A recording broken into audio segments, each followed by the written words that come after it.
지난 주간 미국의 미디어를 떠들썩하게 했던 뉴스가 하나 있었습니다. 케인 웨스트라고 하는 흑인 가수가 했던 발언 때문입니다. 우리에게는 익숙하지 않지만 이 케인 웨스트라고 하는 사람은 미국을 대표하는 인기가 가장 높은 래퍼 가수 중에 하나입니다. 특별히 그의 부인이 킴 가르다시안이라고 하는 아주 유명한 여자 배우가 있는데 그 부인을 자기 아내로 맞이했습니다. 그래서인지 트럼프하고도 굉장히 관계가 가깝고 이방카하고도 친한 그런 친분을 가진 사람입니다. 그런데 그 케인 웨스트가 말하기를 흑인들이 겪었던 400년간의 노예 생활을 이야기하는 중에 Slavery was a choice, 그들의 노예됨은 선택이었다, 이런 발언을 했습니다. 이건 용납하기 어려운 그런 망발 수준의 발언이죠. 더구나 본인도 흑인인데 어떻게 그런 이야기를 할 수가 있겠습니까? 흑인들이 아프리카에서 끌려온 것이 그들의 선택 때문이었을까요? 아닙니다. 그들의 의지와 전혀 상관없이 체인에 묶여서 끌려와서 노예시장에 팔려갔습니다. 그들의 선택과 상관없이 목화밭 뜨거운 태양 밑에서 노동을 했고 가혹한 채찍을 맞아가면서 고통 속에 지나온 400년 세월이었습니다. 그랬던 것을 1863년 1월 1일 에이브라함 링컨이 노예 해방 선언을 함으로써 흑인들에게 최초로 자유가 주어졌습니다. 그리고 남북전쟁이 끝난 후인 1865년 미 의회에서 정식으로 수정헌법 13조를 통과시키므로 미국 내에서 노예 제도가 종말을 구하게 된 것입니다. 그런데 여기서 한 가지 우리가 짚고 넘어가야 될 중요한 질문이 있습니다. 이와 같은 헌법의 통과로, 이와 같은 자유의 선포로 실제로 흑인들이 자유를 누렸는가라고 하는 질문입니다. 그건 아닙니다. 법적으로는 그들에게 자유가 주어졌지만 실제는 그렇지가 못했습니다. 한 두 가지 이유를 생각해 볼 수가 있습니다. 첫 번째 이유는 미국 사회 제도가 그것을 허용하지 않았던 것 같습니다. 상당히 오랜 기간 동안 법적으로는 그들에게 자유를 하라고 이야기했지만 제도를 보면은 그들이 다 동등한 입장으로 취급되지 못했습니다. 매일 1960년대까지, 어쩌면 이번 지금까지도 이와 같은 구조가 존재하는지 모르겠습니다. 또 한 가지 이유는 흑인들 자체가 노예의 그늘을 벗어나지 못했기 때문입니다. 남북전쟁 직후에 기록된 여러 가지 문서들을 보게 되면 분명 그들은 자유를 얻었음에도 불구하고 옛 주인이 쫓아와서 다시 그들의 발목에 착고를 채우고 끌고 가지 아니할까, 이 두려움과 공포 속에 살았던 자들이 많은 것으로 기록이 되어 있습니다. 왜 그랬을까요? 외형적으로는 자유를 선포받았지만 그들 마음속에는 아직도 그들을 묶고 있는 체인이 존재했기 때문입니다. 이런 의미에서 환경적으로 또 외적으로 법적으로 자유케 되는 것도 중요하지만 우리 마음의 체인이 풀려주는 것이 훨씬 더 중요한 것입니다. 아무리 외형적으로 객관적으로 자유하다고 할지라도 나의 생각과 마음을 묶고 있는 체인이 존재한다면 우리는 참된 의미에서의 자유인이라고 부를 수가 없습니다. 이와 유사한 케이스가 성경에도 소개되고 있습니다. 여러분이 잘 아시는 출애굽 사건을 생각해 보면 이스라엘 민족이 430년 동안 애굽의 노예 생활하다가 해방되어 풀려났습니다. 그들은 홍해를 건너고 자유민족으로 이제 진군을 하게 됩니다. 분명히 지정학적으로는 애굽을 빠져나왔고 홍해를 건넜습니다만은 그들 마음 중심에는 아직도 애굽이 지워지지 않았습니다. 애굽으로 돌아가고 싶은 마음도 있었고 애굽 문화를 그리워하는 마음도 있고 애굽적인 사고방식에 그들이 심령을 떠나지 않았기 때문에 외형적으로는 애굽에서 자유했지만 그의 심령은 애굽의 사슬에 묶여있는 이와 같은 상태가 이스라엘 백성의 모습이었기 때문에 그들은 40년 동안 광야를 방황하며 제자리 걸음을 할 수밖에 없었던 것입니다. 우리 영적 생활도 마찬가지라고 생각합니다. 우리가 예수님을 믿는 순간 구원받고 죄의 사슬로부터 자유케 된 것이죠. 저는 그 사실을 믿습니다. 우리가 예수를 믿는 순간 우리의 모든 죄가 처리되고 하나님 앞에서 의롭게 됩니다. 그것은 우리가 잘나서가 아니라 예수님께서 2000년 전에 십자가에서 단번에 죽어주심으로 우리가 지불해야 될 모든 죄의 대가를 폐업해 주셨기 때문에 예수를 영접하는 순간 우리는 더 이상 정죄에 이르지 아니하고 구원을 받는 것입니다. 믿습니까? 이게 사실은 복음이죠. 이것이 지금까지 공부해왔던 로마서의 중심 주제라고 말할 수가 있습니다. 그러나 법적으로 죄가 처리되었다고 해서 죄의 영향력이 사라진 것일까요? 네, 그것은 아닙니다. 아직도 죄의 영향력은 우리 삶 구석구석에 남아있고 우리의 마음과 생각을 결박하고 우리를 공격하고 있습니다. 우리가 아무리 감추려고 해도, 아무리 그렇지 않은 것처럼 생활하려고 해도 우리의 심령 곳곳에 죄라고 하는 복병이 심겨져 있어서 언제 이것이 터져나올지 모르는 상태가 현재 저들의 삶의 현실인 것입니다. 미국 사람들이 잘 아는 조크 중에 교통순경 조크가 있죠. 조크도 종류가 많습니다. 미니스터스 조크, 목사들을 위한 조크도 있고 교회를 위한 조크도 있는데 이 캅스 조크라고 하는 조크가 있습니다. 거기 보게 되면 교통순경에 한 분이 어떤 남자가 몰고 가는 차를 세웠습니다. 남자가 무슨 일입니까? 물었더니 과속을 하셨습니다. 남자가 펄쩍 뜁니다. 무슨 말입니까? 저는 항상 60마일을 유지하는 사람인데요. 옆에 듣고 있던 부인이 무슨 소리냐고, 방금도 80마일로 달려오지 않았느냐. 그래서 교통순경이 티켓을 끊으면서 또 한 가지 말을 합니다. 자동차 뒤를 보니까 테일라이트, 이 깜빡이 등이 깨어져 있네요. 이것도 티켓값입니다. 남자가 펄쩍 뜁니다. 전 정말 몰랐다고. 뒤가 깨어져 있었냐고. 옆에서 부인이 또 거듭니다. 모르다니 무슨 말이냐고. 몇 주째 끌고 다니면서도 왜 모르냐고. 이제는 교통순경이 티켓을 끊으면서 시트벨트를 착용하지 않았다고 또 티켓을 끊으려고 합니다. 남자가 또 외칩니다. 무슨 말이냐고. 방금까지 시트벨트를 차고 있다가 당신이 오는 것을 보고 풀었는데요. 또 와이프가 거들었습니다. 당신이 언제 시트벨트를 한 적이 있냐고. 참다 못한 남자가 드디어 흥분해서 Shut up, woman.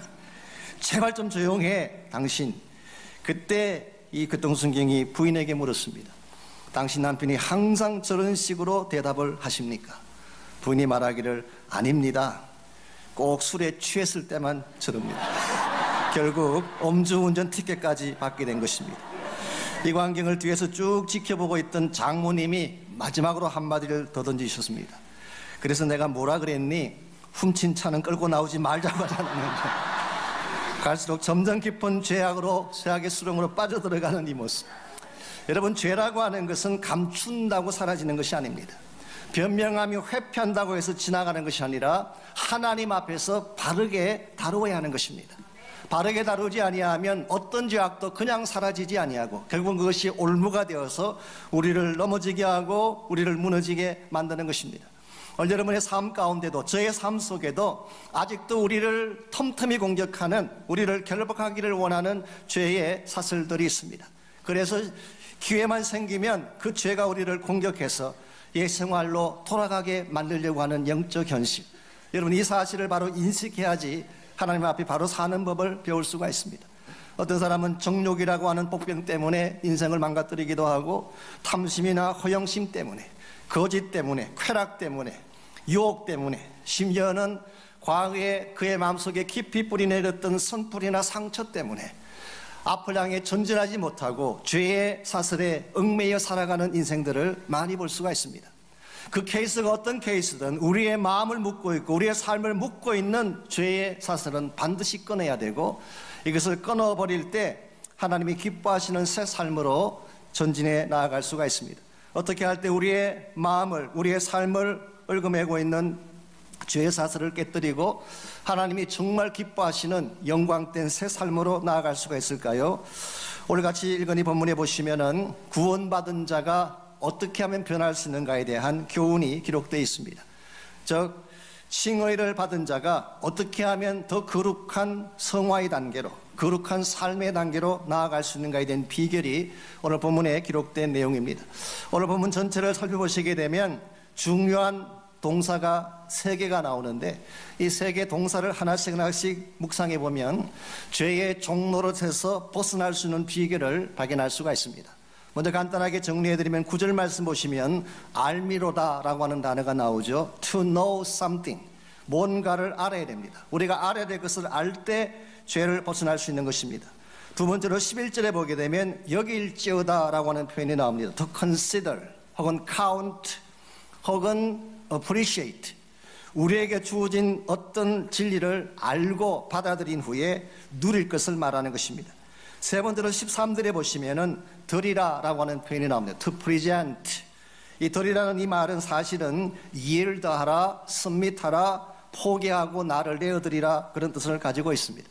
여러분이 세 단어를 하나씩 하나씩 묵상해 보게 되면 오늘 또 우리를 얽매고 있는 죄의 사슬을 어떻게 끊을지에 대한 비결을 발견할 수가 있습니다. 먼저 첫 번째로 우리가 죄의 사슬을 벗어나려면 알아야 될 것을 알아야 합니다. 무엇을 알아야 될까요? 내가 누구인지에 대한 자신의 정체성을 바로 알 때, 그때 우리는 죄의 사슬을 이겨낼 수가 있습니다.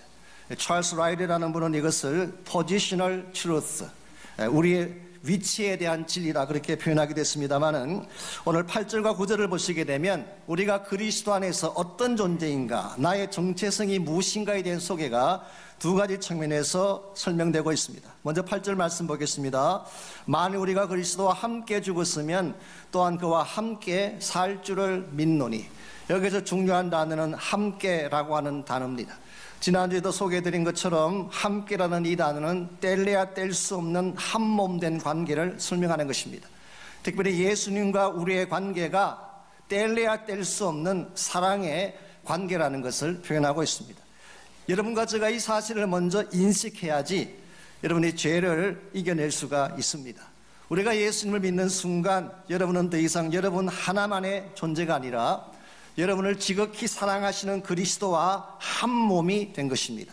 그러므로 우리는 내 마음대로 하면 안 돼요. 과거에 혼자 살 때처럼 내 마음대로 행동해서는 안 되는 것입니다. 비유컨대 싱글로 있을 때야 어디 가서 무엇을 하든 누구를 만나든 누구와 데이트를 하든 아무 상관이 없어요. 팔가에서 시간을 보내든 육가에서 시간을 보내든 온 타운을 휩쓸고 다니든 누가 뭐라 그러겠어요. 싱글 때는 내 마음대로 할 수가 있지만 일단 결혼하면 다른 것입니다. 결혼한 순간부터 나의 몸은 내 것이 아니에요. 나의 시간은 나의 시간이 아니라 임자가 따로 있는 것입니다. 세상에서 가장 사랑하는 임자가 따로 있는데, 제 경우를 말합니다. 감히 어떻게 한눈을 팔 수가 있겠어요? 얼마나 지극하게 철저하게 사랑하는데 그 감격 속에 살면서 어떻게 다른 쪽에 눈을 돌릴 수가 있겠어요? 주님과 우리 관계도 마찬가지라는 것입니다. 이와 같이 하나님에 대한 사랑, 주님에 대한 사랑이 나의 마음을 꽉 잡고 있을 때 우리는 어떤 세상 유혹이 와도 넘어지지 않는 것입니다. 예수님께서 왜 십자가에 못 박혀 돌아가셨나요? 우리의 죄 때문이에요. 내가 범했던 그 한 가지 죄가 주님을 찔렀고, 찌를 때마다 얼마나 주님이 아파하셨는데 이 사실을 알면서도 어떻게 우리가 죄를 지을 수가 있겠어요? 이와 같이 주님과 나의 한 몸된 관계성, 이것을 우리가 알 때 우리는 죄를 넘어서게 되는 것입니다. 뿐만 아니라 9절을 보시게 되면 우리 안에 거하시는 예수님의 능력이 어떠함을 알 때 우리가 죄를 이겨낼 수가 있습니다. 9절 말씀, 이는 그리스도께서 죽은 자 가운데서 살아나셨음에 다시 죽지 아니하시고 사망이 다시 그를 주장하지 못할 줄을 알미니라. 여기서 예수님은 죽은 자 가운데서 살아나심으로, 즉 부활하심으로 다시는 죽지 않고 다시는 사망이 그를 주장하지 못한다. 이게 다시라는 이 표현이 우케티라고 하는 헬라 말이 굉장히 강한 강조를 의미하고 있습니다. 굳이 영어로 번역하자면 never, never again, 그런 뜻을 가지고 있어요. 예수님은 부활하신 분이기 때문에 어떠한 경우라도 죽음이 다시 그를 공격할 수가 없고 사망의 권세가 손댈 수 없다. 이게 예수님이에요. 바로 이와 같이 부활하셔서 죽음이 손조차 댈 수 없는 그분이 우리 안에 계신 그리스도이십니다. 그분이 우리 안에 계시기 때문에 그 부활의 파워가 내 마음을 붙잡고 있기 때문에 어떤 권세나 어떠한 사탄이 공격을 한다고 할지라도 우리는 넘어지지가 않는 것입니다. 우리가 이 사실을 바로 알 때 무슨 일을 당하든 당황하지 않게 되고 담대함으로 승리하게 되는 것입니다. 오늘 여러분과 제가 내가 어떤 존재인지를 모르기 때문에 우리 인생을 함부로 내팽개칠 때가 있습니다. 나 같은 게 무슨 가치가 있다고, 아무렇게나 사람들 who cares, 누가 나를 케어하겠느냐, 이런 마음을 가진 사람들이 인생을 함부로 사는 것입니다. 사람들은 여러분을 케어하지 않을지 모르지만 여러분이 어떤 경우가 되든지 여러분을 케어하시는 분이 계세요. 그분이 예수 그리스도십니다. 여러분의 불행을 아파하시는 분이 계십니다. 그리고 끝까지 여러분과 함께 가서 여러분을 도우시고 여러분을 승리하게 하실 분이 계시는데 그분이 바로 우리 안에 계신 예수 그리스도인 줄 믿습니다. 이 사랑을 알 때에, 이와 같이 주님과 나의 관계가 하나됨을 알 때에 어떠한 고난이나 고통이나 유혹이나 세상적인 공격이 주어진다고 해도 우리는 그걸 넘어서게 되는 것입니다. 이런 면에서 우리가 죄를 이길 수 있는 첫 번째 비결은 그리스도 안에서 내가 얼마나 존귀하고 가치 있는 존재인가를 아는 것입니다. 두 번째로 우리가 죄의 사슬을 이겨내려면 우리가 누려야 될 특권을 누려야 하는 것입니다. 여러분과 제가 예수님을 믿는 순간 하나님은 여러분과 저에게 굉장히 많은 특권을 주십니다. 그 특권을 나의 것으로 인정하고 받아들일 때, 그리고 그것을 실제로 누릴 때 우리는 세상의 유혹을 이길 수가 있는 것입니다. 10절에서 11절까지를 보십시오. 먼저 10절을 보시면은 그리스도의 케이스를 우리에게 먼저 소개하죠. 그가 죽으심은 죄에 대하여 단번에 죽으심이요 그가 살아계심은 하나님께 대하여 살아계심이니. 우리말 번역에는 분명히 나와 있지 않지만 단번에 죽으심이요, 이 단어의 시제가 에오리스트라고 하는 유명한 헬라의 시제입니다. 이것은 포인트 액션, 일회적 사건을 표현할 때 사용하는 텐스예요. 그러므로 죄에 대해서는 단번에 죽으신 것입니다. 죄에 대한 문제는 단번에 끝났다는 뜻이에요. 그 반면에 하나님께 대하여는 살아계신다.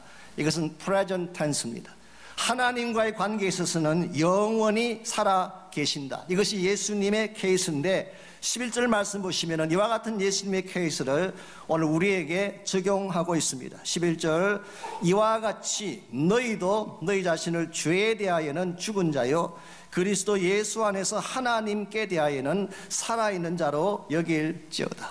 여기 여긴다고 번역한 이 단어가 로기조마이라고 하는 단어인데요, 이것은 단순하게 여긴다, 카운트한다는 뜻이 아니라 사실은 그 사실을 나의 사건으로 받아들이고 누린다는 의미를 포함하고 있어요. 그래서 NIC 우리 카멘트리를 쓴 존 모레이가 쓴 로마서를 보게 되면 이것을 appreciate, 이것을 내가 누리고 느끼고 체험한다는 그런 의미로 표현한 것을 볼 수가 있습니다. 하나님에 대하여는 영원히 살아있는 자로 인정하고 그 살아있음을 누리라, 그런 뜻입니다. 하나님에 대하여라는 이 단어도 사실은 두 가지로 번역이 가능합니다. 하나님에 대하여 to God이라고 번역할 수도 있지만 사실은 in God, locative라 그래서 장소를 표현하는 단어로 해석할 수가 있고, 존 켈빈이 그렇게 해석을 했습니다. 만일 켈빈의 해석을 그대로 인용하자면은 in God we are living, 그런 뜻이에요. 하나님 안에서 우리가 살아있다, 하나님 안에서 영원토록 살아간다, 그런 의미가 오늘 본문에 기록된 말씀입니다. 여러분과 저는 하나님 안에서 죽은 자가 아니라 하나님 안에서 하나님과 관계를 맺고 살아있는 자들이에요. 우리가 하나님과의 관계가 회복되어서 하나님 안에서 살아가는 자가 된다면 하나님은 여러분과 저의 삶 속에 엄청난 특권을 베풀어 주시는 것입니다. 다 나열할 수는 없지만 성경에 기록된 것 가운데 몇 가지만 우리가 하나님 안에 있을 때 누리게 될 특권을 소개해드리자면, 제일 첫 번째로 요한복음 1장 12절에 의하면 우리가 하나님 안에 거하게 되면 자녀됨의 특권을 누릴 수가 있습니다. 영접하는 자, 곧 그 이름을 믿는 자들에게는 하나님의 자녀가 되는 권세를 주셨다 그랬어요. 우리가 그리스도 안으로 들어오는 순간 여러분과 저에게는 자녀됨의 특권이 주어졌어요. 두 번째로 히브리서 4장 16절 말씀에 의하면 은혜의 보좌 앞에 직접 나아갈 수 있는 특권을 주신다고 했어요. 은혜의 보좌라고 하는 것은 지성소 안에 있는 법궤 위에 하나님의 임재하는 장소, 멀시 시트를 은혜의 보좌라고 번역을 했습니다. 구약 같으면 상상도 못할 일이죠. 구약시대 성도들이 어떻게 지성소로 들어가겠어요? 더구나 하나님이 임재하시는 은혜의 보좌 앞에 어떻게 나아갈 수가 있겠어요? 그러나 예수 그리스도 때문에, 예수님이 여러분과 저의 대제사장이 되셨기 때문에 우리는 directly, 직접 하나님 보좌까지 나아가서 그 영광된 하나님을 친히 뵙고 만나고 교제할 수 있는 특권, 우리가 무엇을 구하든지 구하기만 하면 때를 따라 돕는 은혜를 베푸심을 경험할 수 있는 특권, 이게 여러분과 저에게 주어진 두 번째 특권이에요.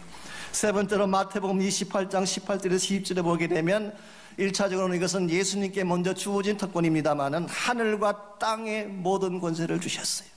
예수님께 주어진 이것이 사명을 받은 여러분과 저에게도 동일하게 주어졌기 때문에 우리에게는 하늘과 땅의 모든 권세가 주어져 있어요. 네 번째로 에베소서 3장 6절 말씀에 의하면 하나님 나라를 상속하는 축복, 예수와 함께 코에어가 되었다, 함께 상속자가 되었다, 그런 표현이 나옵니다. 예수님께서 하나님 나라의 상속자가 되는 것은 당연한데 정말 우리같이 별 볼 일 없는 사람들도 예수님 때문에 코에어가 됐어. 하늘나라를 다 유업으로 물려받게 된 것입니다. 하늘나라가 얼마나 찬란한 곳인지 아십니까? 그 영광된 곳, 그 아름다운 천국이 예수 그리스도 안에 있기 때문에 우리의 소유가 됐어요. 이 땅의 삶을 다 마치게 되면 우리 모두가 그 천국에 가게 될 줄 믿습니다. 이 특권이 우리에게 주어진 놀라운 특권이에요. 뿐만 아니라 우리가 이 땅을 살아가는 동안에 악한 영들에게 패배하지 않게 하기 위해서 하나님의 능력과 권세로 살 수 있도록 귀한 선물을 주셨는데, 그 선물을 성경은 성령님이라고 부르고 있습니다. 예수를 믿는 순간 우리 안에 성령의 선물이 주어졌어요. 그리고 그분을 통해서 은사라고 하는 엄청난 능력을 하나님께서 부어주셨어. 어떤 사역을 하든지 무슨 일을 하든지 다 감당할 수 있도록 우리의 필요한 자원들을 하나님이 다 준비해 주셨어요. 이것이 예수를 믿는 순간 하나님 안에서 살아가는 성도들에게 주어진 프리빌리지, 특권이라고 할 수가 있습니다. 그런데 한 가지 문제가 있습니다. 이와 같은 놀라운 특권을 하나님이 주셨음에도 불구하고 많은 성도들이 이 특권을 잘 모르고 계세요. 설사 안다고 하더라도 이 특권을 사용하지 않고 사장시켜 놓는 경우가 너무나 많습니다. 예수 믿어도 별 볼 일이 없다, 예수 믿어도 삶이 나아지지 않는다, 그렇게 표현하는 분들이 많이 계시는데요, 실제는 예수 믿어도 소용이 없는 것이 아니라 하나님이 준비해 두신 특권을 쓰지 않아서 그런 거예요. 이 로마서를 쓴 팀 켈러가 쓴 로마서에 보게 되면, 팀 켈러는 오늘 이 본문을 우리의 특권에 대해서 소개하면서 이런 예를 들었습니다. 그것은 마치 은행에 엄청난 예금이 있는데 이것을 인출하지 않는 것과 같다. 은행에 잔고가 아무리 많으면 뭐해요? 필요할 때 그것을 캐싱아웃해서 사용해야지 여러분 재정에 도움이 되는데, 은행에 잔고만 채워놓고 사용하지 않는 것과 같다. 실제로 한국에 시골에 있던 할머니 한 분이 늘 가난하시고 먹을 것이 없어 힘들어하셨어요. 겨울철이 되면 연탄이 없어서 추위에 떨고 계셨습니다. 이것을 안타깝게 여기신 목사님이 신방을 가셨어요. 그리고 물었습니다. 할머니, 제가 듣기로는 아드님이 계셔서 도시에서 돈을 늘 보내드리는 걸로 알고 있는데 어떻게 이와 같이 힘들게 춥게 어렵게 사시는 것입니까? 그렇게 물었더니 할머니가 답하기를, 글쎄요, 아들이 매달 뭘 보내주긴 보내주는데 별 쓸모없는 종이 쪽지를 보내주지 뭡니까? 목사님께서 그게 뭔지 좀 보여달라 그랬어요. 그때 할머니가 보여주시는데 이 뚫어진 문에서 바람이 자꾸 들어와서 창호지 대신 붙였다는 것입니다. 보니까 전부 수표였어요. 몇만 원짜리, 뭐 100만 원짜리 아주 많은 액수의 체크를 매달 아들이 보내주셨는데 그게 뭔지를 모르니까 이것을 창호지 종이로 사용했다는 것. 오늘 여러분과 제가 이럴 경우가 많지 않을까요? 하나님은 이미 우리에게 필요한 모든 자원을 다 준비해 주셨는데 우리는 마치 아무것도 갖지 못한 자인 것처럼 궁핍해하고 어려워하면서 하나님 믿어도 소용없다 그렇게 탄식할 때가 많지 않는지, 하나님은 여러분과 저를 위해 필요한 모든 것들을 다 준비해 주셨어요. 우리가 기도함으로 하나님 보좌 앞에 나가기만 하면 하나님께서는 부어주시려고 준비한 엄청난 축복들이 있습니다. 우리가 간구하기만 하면 우리 메마른 가슴 속에 생수를 부어주시고, 우리가 주님께 나와 요청만 하면 어떤 상처나 고통을 당할지라도 회복과 치유를 주십니다. 이와 같이 우리에게 주어진 특권이 무엇인지를 잘 알고 이것을 실제로 누리고 사용할 때 우리는 세상을 부러워하지 않을 수가 있습니다. 세상적인 성공이나 세상적인 형통함에 우리는 미혹되지 아니하고 하나님의 더 거룩한 뜻을 향해 하나님이 우리에게 주신 영적인 축복의 더 소중함을 바라보며 경건하게 바르게 살 수가 있는 것입니다. 이와 같이 우리가 우리를 얽매고 있는 죄의 사슬을 끊어버리려면 첫째는 그리스도 안에서 내가 누구인지를 알아야 돼요. 여러분은 생각보다 존귀한 분들이십니다. 예수님께서 피를 흘려 죽어주실 만큼 사랑하신 사랑의 대상이에요. 이 사실을 아는 것이 1차적인 비결이에요. 두 번째는 우리에게 주신 특권은 세상의 모든 자원보다 훨씬 더 큰 특권을 주셨어요. 이 특권을 실제로 내가 억셉트하고 누릴 때 우리는 세상 바라보지 않고 하나님을 향해 나아갈 수가 있습니다. 마지막 세 번째로 우리에게 필요한 것이 온전한 헌신입니다. 나의 몸과 혼과 영을, 나의 전심을 하나님께 다 드리는 것입니다. submission하는 것이죠. 12절 말씀 보겠습니다. 12절 말씀, 그러므로 너희는 죄가 너희 죽을 몸을 지배하지 못하게 하여 몸의 사육에 순종하지 말라고 했습니다. 여기서 몸이라고 하는 단어가 나오죠. 이 몸이라고 하는 단어는 육체적 바디를 말합니다. physical body를 말합니다. 헬라말로 소마라고 하는 단어죠. 여러분 생각이 몸 자체가 악한 것일까요? 물론 아담이 범죄함으로 말미암아 우리의 육체가 늙어지고 후피하고 죽어가는 것은 사실입니다. 그래서 오늘 본문에서 죽을 몸이라고 표현한 이유가 그것 때문입니다. 그러나 우리의 육체 자체를, 우리의 피지컬 바디 자체를 악한 것으로 보는 것은 대단히 위험합니다. 사실은 1세기 후반부터 시작된 초기 교회 시대 때의 최초의 이단이 육체를 악하게 보는 사상이었어요. 이걸 우리가 영지주의라고 부릅니다. 영지주의는 이원론자들인데 물질은 다 악한 것이고 영은 선한 것이다. 그래서 이원론적으로 우리 인생에 대한 모든 것들을 생각하는 것이 영지주의의 핵심입니다. 그러다 보니까 영지주의자들은 이 기독론에 대해서 이야기할 때 한 가지 아주 심각한 우를 범할 수밖에 없습니다. 즉 예수님의 성육신을 부인할 수밖에 없는 것입니다. 그러니까 바디는 악한 것이라고 생각이 있기 때문에 어떻게 하나님이, 거룩한 영이신 하나님이 악한 바디를 입고 오실 수가 있을까? 그래서 영지주의자들은 예수님의 성육신을 부인했어요. 이것이 요한 1세에 기록된 엔타이크라이스트, 즉 그리스도의 첫 케이스이고 이것은 하나님이 기뻐하지 않는 잘못된 해석이에요.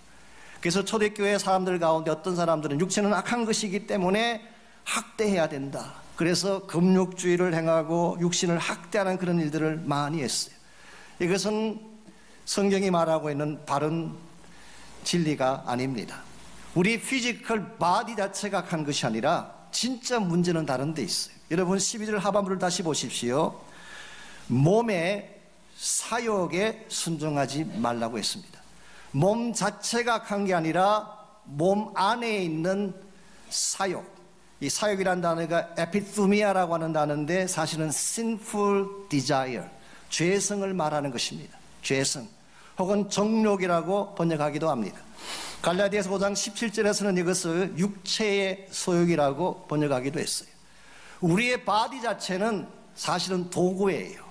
우리의 피지컬 바디 자체는 선하게 사용될 수도 있고 나쁘게 사용될 수도 있는 인스트루먼트, 도구에 불과한 것인데 우리 안에 어떤 디자이어가 우리를 다스리냐에 따라서 우리 삶이 하나님이 기뻐하는 아름다운 열매를 맺을 수도 있고 하나님이 기뻐하지 않는 악한 열매를 맺기도 하는 것입니다. 그래서 13절을 보십시오. 이와 같은 문맥에서 13절은 이렇게 기록합니다.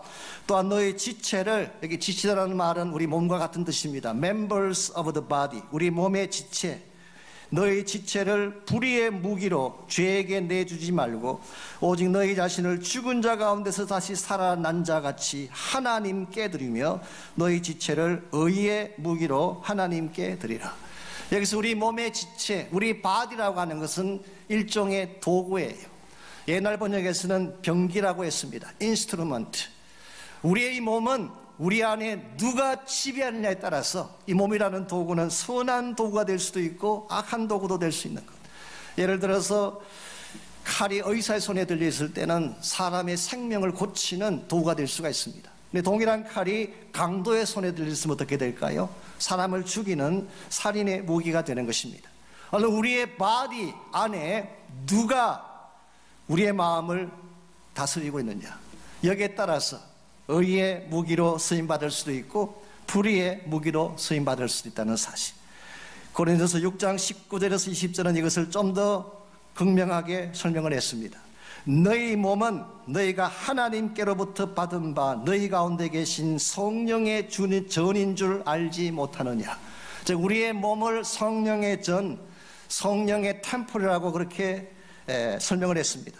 너희는 너희 자신의 것이 아니라 값으로 산 것이 되었으니 그런즉 너희 몸으로 하나님께 영광을 돌리라, 그렇게 말씀하셨어요.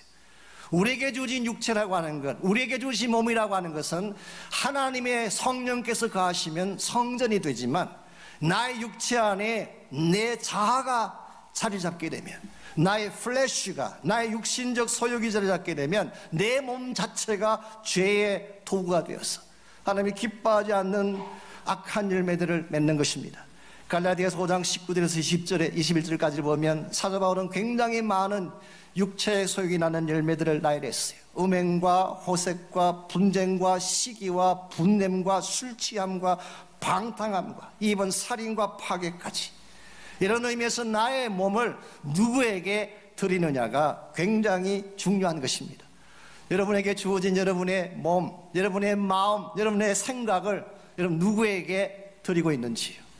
하나님께 드릴 때에 여러분의 영과 육과 혼 전체가 하나님 영광 위에 쓰임 받을 수가 있지만, 여러분 자신을 위해 사용하고 내 육체가 원하는 대로, 육신이 원하는 대로 육신의 소욕을 따라 살아가게 되면 결국 여러분의 인생은 악을 향해 치닫게 되고 결과적으로 파멸과 파괴를 향해 나아가게 되는 것입니다. 사랑하는 성도 여러분, 우리 모두는 죄악된 현실 속에서 오늘도 살아가고 있습니다. 날마다 세상적인 유혹과 어둠의 공격이 우리를 향하여 다가오고 있습니다. 오늘 우리의 마음 속에 하나님이 기뻐하시는 바른 것으로 준비가 되지 아니하면, 바른 것으로 우리의 마음을 지키지 아니하면 언제 넘어질지 모르는 것입니다. 오늘 여러분의 마음 중심을 다시 한번 점검해 보시기 바랍니다. 내 마음 중심에 과연 누가 있는지, 나의 육신적 소욕이 내 마음을 다스리고 있는지, 아니면 성령께서 나의 마음을 다스리고 있는지. 만약 성령께서 나의 중심을 장악하고 다스리고 계신다면 여러분의 삶 가운데는 성령의 열매가 맺힐 수밖에 없습니다. 사랑하게 됩니다. 기뻐하게 됩니다. 평화하게 됩니다. 오래 참고 자비하고 양선하고 충성하고 온유하고 절제하는, 그래서 하나님의 아름다운 성품을 보여줄 수 있는 위대한 인생이 되는 것입니다. 우리 육신, 우리의 전신은 우리 것이 아니라 피로 값주고 사신 하나님의 것인 줄 믿습니다. 여러분의 남은 생애가 여러분 자신을 위한 생애가 되지 말고 나를 구원하시고 하나님의 거룩한 성전을 만들어주신 하나님의 도구가 되어서 그의 부르심의 목적과 영광을 위해 달려가시기를 바랍니다. 세상이 아무리 악하고 세상의 미혹이 아무리 강하다고 할지라도 우리 모두가 하나님의 사랑을 확신한다면 절대로 우리는 흔들리지 않습니다. 오늘 많은 사람들이 생애를 포기하고 자살하는 이유가 무엇인지 아십니까? 정말 자기를 사랑해 줄 자가 없다고 생각하기 때문에. 그게 마지막 절망이에요. 우리 자녀들이 가장 아파하는 이유가 뭔지 아십니까? 부모의 사랑을 알지 못할 때예요. 정말 나의 마음속에 세상에 누구보다 나를 사랑하신 하나님이 계시고 그 사랑은 절대 변치 않는 사실을 기억할 때 우리는 죄를 이길 수가 있어요. 내 안에 계신 그리스도가 사망 권세를 깨뜨리고 부활하신, 사망을 이기신 그리스도라는 사실을 기억할 때 어떠한 악한 영의 공격과 괴계도 우리는 물리치고 승리할 수가 있습니다. 무엇보다 내가 나의 것이 아니라 하나님의 것임을 선포하고 그리스도에게 나의 전 인격과 전 삶을 다 맡겨드릴 때 여러분의 앞날은 더 복되고 아름답고 하나님의 기뻐하실 열매를 향해 나아갈 수가 있습니다.